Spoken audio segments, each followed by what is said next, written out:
Hi everyone, welcome back to Banu Samee kitchen. நாம இன்னைக்கு என்ன ரெசிபி பார்க்க போறோம்னா சட்டுன்னு செய்யக்கூடிய முட்டை சாதம் எப்படி செய்யலான்றத பார்க்கலாங்க.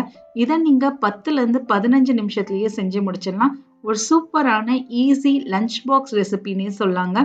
வீட்ல வெள்ளை சாதம் கொஞ்சம் மீந்துடுச்சு அப்படின்னா இந்த ரெசிபியை செஞ்சு கொடுங்க, எல்லாருக்கும் ரொம்ப பிடிக்கும். வாங்க இதை எப்படி செய்யலான்றத பார்க்கலாம். வீடியோக்குள்ள போறதுக்கு முன்னாடி மறக்காம சப்ஸ்கிரைப் பண்ணுங்க அண்ட் பெல் ஐக்கானை கிளிக் பண்ணுங்க. ஒரு கடாயை எடுத்துக்கோங்க. இதுல 2 டேபிள் ஸ்பூன் அளவுக்கு எண்ணெய் சூடான பிறகு ஒரு பச்சை மிளகாயை கீறி சேர்த்துக்கோங்க. இது கூடவே ஒரு பெரிய சைஸ் வெங்காயத்தை இந்த மாதிரி நீல வாக்குல கட் பண்ணி சேர்த்துட்டு 1 நிமிஷம் இதை ஹை ஃப்ளேம்லயே நல்லா வதக்கிக்கோங்க. நமக்கு பொன்னிறமாலாம் ஆகணும்னு அவசியம் இல்லைங்க, ஓரளவுக்கு வதக்கினாலே போதுமானது. பாருங்க, இந்த அளவுக்கு பிங்க் நிறத்துல வர அளவுக்கு வதக்கிக்கோங்க. இதுல கொஞ்சமா கருவேப்பிலை, ஒரு 1/4 டீஸ்பூன் அளவுக்கு இஞ்சி பூண்டு விழுது சேர்த்துக்கோங்க. ரொம்ப ஜாஸ்தியா வேண்டாங்க, ஒரு 1/4 டீஸ்பூன் சேர்த்தாலே போதும். இப்போ நாம இதை நல்லா வதக்கிக்கலாம். சப்போஸ் இஞ்சி பூண்டு விழுது இல்லை அப்படின்னா இஞ்சி பூண்டை தட்டி கூட நீங்க சேர்த்துக்கலாங்க. பாருங்க, அதோடைய பச்சை வாசனை எல்லாம் போனதுக்கு அப்புறம் இதுல நாம மசாலா பொருட்களை சேர்த்துக்கலாம். 1/4 டீஸ்பூன் மஞ்சள் பொடி, 1 டீஸ்பூன் அளவுக்கு மிளகாய் தூள், 1 டீஸ்பூன் தனியா தூள், இது கூடவே ஒரு 1/2 டீஸ்பூன் அளவுக்கு சிக்கன் மசாலா தூள் சேர்த்திருக்கீங்க. சப்போஸ் உங்ககிட்ட சிக்கன் மசாலா தூள் இல்லை அப்படின்னா நீங்க கரம் மசாலா தூளை சேர்த்துக்கோங்க. மசாலா பொருட்கள்லாம் சேர்த்ததுக்கு அப்புறம் மிதமான சூட்டுல ஒரு 30 செகண்ட் மட்டும் வதக்கிக்கோங்க. இப்ப பாத்தீங்கன்னா நல்லா வதக்கியாச்சு. இதுல ஒரு சின்ன தக்காளியை இந்த மாதிரி நீல வாக்குல கட் பண்ணி சேர்த்துக்கோங்க. இதுக்கு தேவையான அளவுக்கு உப்பையும் சேர்த்துட்டு இந்த தக்காளி கொஞ்சம் லைட்டா குழஞ்சு வர அளவுக்கு வதக்கிக்கோங்க. நீங்க தக்காளி சேர்க்காமலும் செய்யலாங்க, ஆனா சேர்த்து செய்யும் போது டேஸ்டும் நமக்கு நல்லா இருக்கும். பாருங்க, இந்த மாதிரி வதக்கினாலே போதும், ரொம்பவும் ஜாஸ்தியாவும் வதக்கிட வேண்டாம்.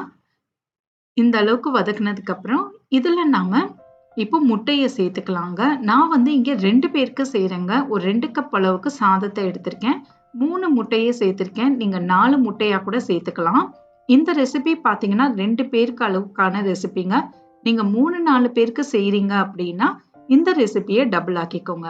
இப்போ முட்டையை சேர்த்துட்டு இந்த மாதிரி கலந்து விட்டுட்டே இருங்க. மசாலாவை சைட்ல தள்ளிட்டு முட்டையை மட்டும் இந்த மாதிரி கலந்து கொடுத்துக்கிட்டே இருங்க. மிதமான சூட்டுல வச்சுக்கோங்க. முட்டை முழுசா குக் ஆகணுங்க. பாருங்க, இந்த அளவுக்கு குக் ஆன பிறகு இப்போ நம்ம சைட்ல எடுத்து வச்சிருந்த மசாலாவோட இந்த முட்டையை சேர்த்து நல்லா பிரட்டிக்கோங்க. பாருங்க, முட்டை நல்லா வெந்துடுச்சு. இப்போ நம்ம சைட்ல வச்சிருந்த மசாலாவோட இதை நல்லா கலந்து விட்டுருங்க. முட்டை முழுசா அந்த மசாலா கூட நல்லா கலந்து வரணுங்க. வெறும்னே இப்போ இந்த முட்டை பொரியலை நீங்க சாம்பார் சாதத்துக்கு, ரச சாதத்துக்கு கூட வச்சு சாப்பிடலாங்க, டேஸ்டாவே இருக்கும். பாருங்க, இந்த மாதிரி நல்லா கலந்து விட்டுருங்க. இந்த சமயத்துல உப்பு கரெக்டா இருக்கான்னு செக் பண்ணிக்கோங்க. நான் ஆல்ரெடி சாதம் வடிச்சு வச்சிருக்கேங்க. நான் பாஸ்மதி அரிசி யூஸ் பண்றேன். நீங்க நார்மல் பொன்னி அரிசியா இருந்தாலும் சரி, சாப்பாடு அரிசியா இருந்தாலும் சரி, எது வேணாலும் இந்த ரெசிபிக்கு யூஸ் பண்ணிக்கலாம். 2 கப் அளவுக்கு பாஸ்மதி அரிசி எடுத்திருக்கேன். இதை வடிச்சிட்டு இதுல நீங்க சேர்த்துக்கோங்க. சாதம் நல்லா ஆறின சாதமா சேர்த்துக்கணுங்க. சூடான சாதம் எப்பவுமே சேர்க்கக்கூடாது. சாதம் நல்லா ஆறி போயிருக்கணும். சாதத்தை சேர்த்துட்டு ஹை ஃப்ளேம்ல இதை 2 நிமிஷம் இந்த மாதிரி கலந்து விட்டுட்டே இருங்க. இதுல நீங்க காய்கறி எல்லாம் கூட சேர்க்கலாங்க. கேரட், கேப்சிகம் இதெல்லாம் கூட சேர்க்கலாம். நான் எதுவுமே சேர்க்காம சட்டுன்னு செய்யற ரெசிபி தான் நான் உங்களுக்கு செஞ்சு காட்டியிருக்கேன். பாருங்க, 2 நிமிஷம் இது நல்லா இந்த மாதிரி ஹை ஃப்ளேம்ல வதக்கிடணும். அரிசி பாருங்க உதிரி உதிரியாவே இருக்கு. இந்த அளவுக்கு தாங்க இருக்கணும். சூப்பரான முட்டை சாதம் ரெடி ஆயிடுச்சு. கடைசியா இதுல கொத்தமல்லி தழைகளை சேர்த்து இறக்கிடுங்க.